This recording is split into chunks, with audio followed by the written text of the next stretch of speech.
Hallo liebe Freunde, was wäre Ostern ohne einen zünftigen Osterspaziergang? Und eine weitere Möglichkeit möchte ich euch heute vorstellen und ich wünsche euch ganz viel Spaß dabei.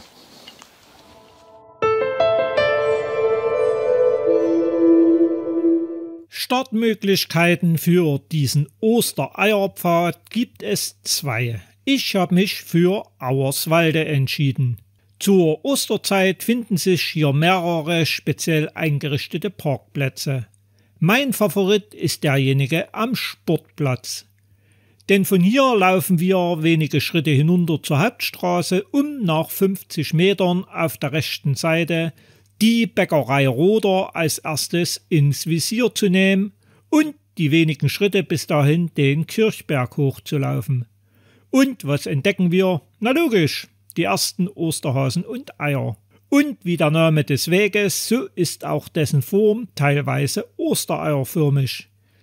Deshalb müssen wir uns an der Bäckerei entscheiden, in welche Richtung wir zuerst gehen. Ich habe beschlossen, zunächst nach rechts zu laufen. Und ihr könnt euch überhaupt nicht verlaufen, denn es geht heute nicht der Nase nach, sondern den Eiern. Als erstes am Schulhort vorbei. Zudem sind hier unten sogar die Eier als Markierung auf die Straße aufgemalt.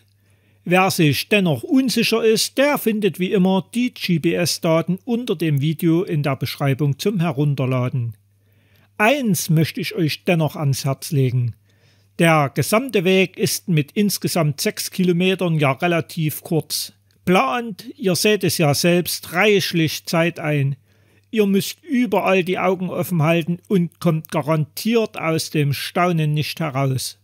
Irre, was der Osterhase und all seine fleißigen Helfer überall versteckt haben. Leider, was niemand sehen will und ich nicht verstehen kann, wer vergreift sich an all diesen schönen kleinen Schätzen und zerstört diese, vom Diebstahl ganz zu schweigen. Deshalb finde ich den kleinen, aber dezenten Hinweis gleich zu Beginn des Weges im Pfarrbusch eigentlich mehr als traurig, aber wie zu sehen, leider notwendig. Vielleicht kommt es im Hirn des einen oder anderen Mitmenschen doch noch irgendwann an. Ich sprach davon, welche Mühe sich der Osterhase gemacht und sich alles ausgedacht hat. So finden wir bereits beim Bäcker einen ersten Hinweis auf Märchen, welche es ebenfalls zu suchen gilt. Und regelrecht märchenhaft wurden diese Märchen in Ostereier verwandelt. Erkennt ihr welche davon? Aber wo ihr diese im Einzelnen findet, werde ich euch natürlich nicht verraten, sonst habt ihr doch selbst keinen Spaß am Suchen. Ansonsten halte ich heute mehr oder weniger meinen Mund und kann euch nur raten, schaut, genießt und kostet diesen Traum von Ostern einfach aus.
Am oberen Ende des Pfarrbusches können all diejenigen, welche nicht mehr oder noch nicht so gut zu Fuß sind, abkürzen und wieder links nach unten laufen, quasi die andere Seite vom ersten Osterei. Allen anderen würde ich ans Herz legen, geht unbedingt den weiteren Weg nach Garnsdorf. Ihr würdet definitiv etwas verpassen. Zum einen finden wir am Weg alle möglichen informativen Tafeln rund um das Thema Ostern, seine Herkunft, Bräuche in den verschiedensten Ländern und was jetzt alles noch an Eiern folgt, das kann und will ich gar nicht kommentieren, das muss man einfach gesehen haben. Freunde des klassischen Osterns, Kunstfreunde, Freunde des schwarzen Humors, selbst Freunde der Musik kommen hier auf ihre Kosten. Und quasi als echter Höhepunkt in diesem Jahr neu hinzugekommen, dieser herrliche und sehenswerte Osterbrunnen.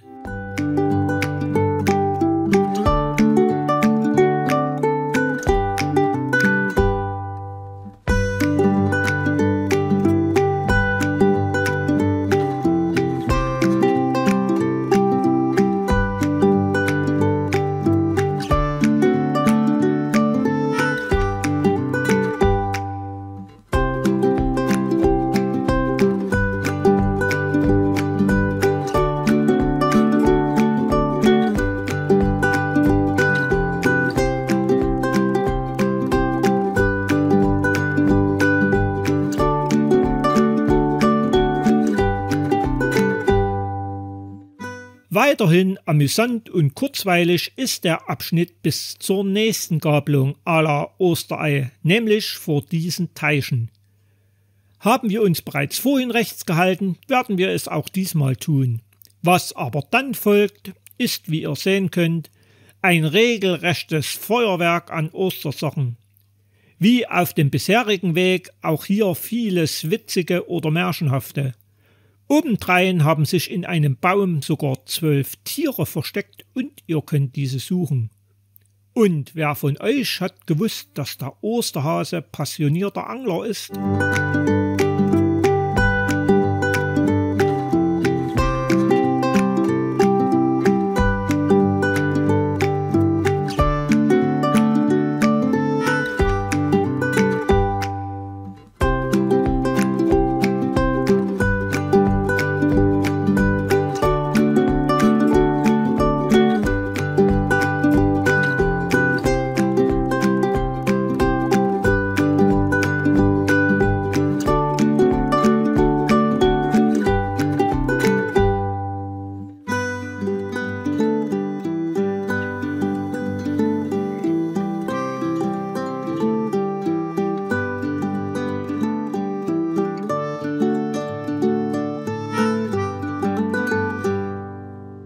Wir durchqueren ein kleines Waldstück, genannt Pfarrfichten, finden darin zum einen Wanderwege, welche man auch außerhalb der Osterzeit gehen kann.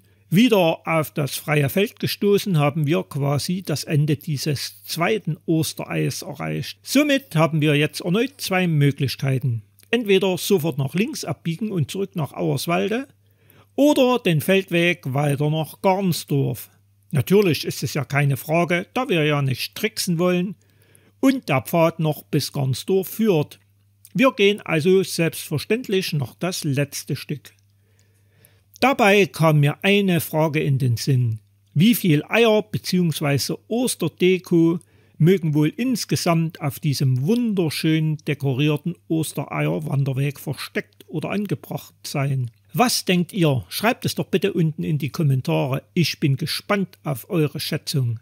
In Garnsdorf ist zwar der Weg zu Ende und wir müssen diese ca. 500 Meter bis zum Abzweig oberhalb der Pfarrfichten auf dem gleichen Weg wieder zurück. Spaß macht es in diesem Falle trotzdem, weil es mehr als reichlich liebevolle Dinge, welche man beim ersten Laufen überhaupt nicht alles sieht, zu finden und zu bewundern gibt. Selbstverständlich landen wir wieder am Ende der Pfarrfichten und logisch, wir gehen diesmal auf der anderen Seite nach unten, also wieder rechts.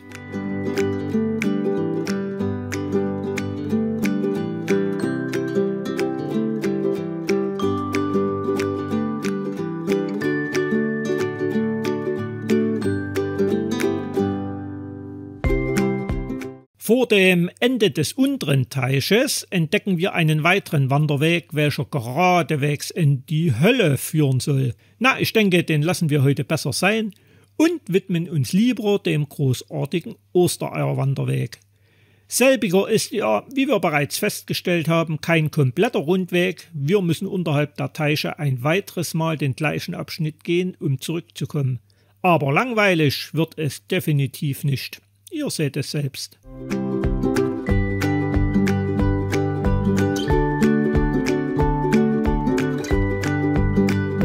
Natürlich landen wir in Auerswalde wieder am Pfarrbusch und logisch, dieses Mal geht es erneut rechts die schmale Straße nach unten.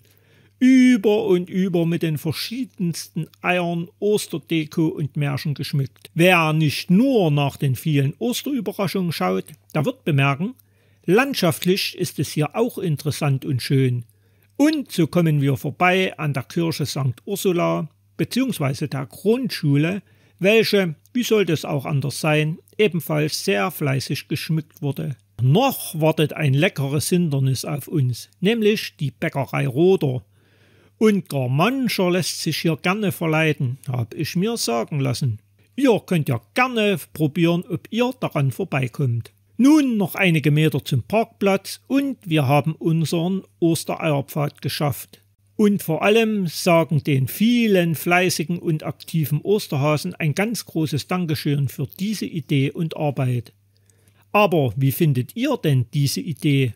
Oder kennt ihr gar den Weg aus eigener Anschauung? Dann schreibt es bitte auch unten in die Kommentare. In diesem Sinne, ciao und bis bald.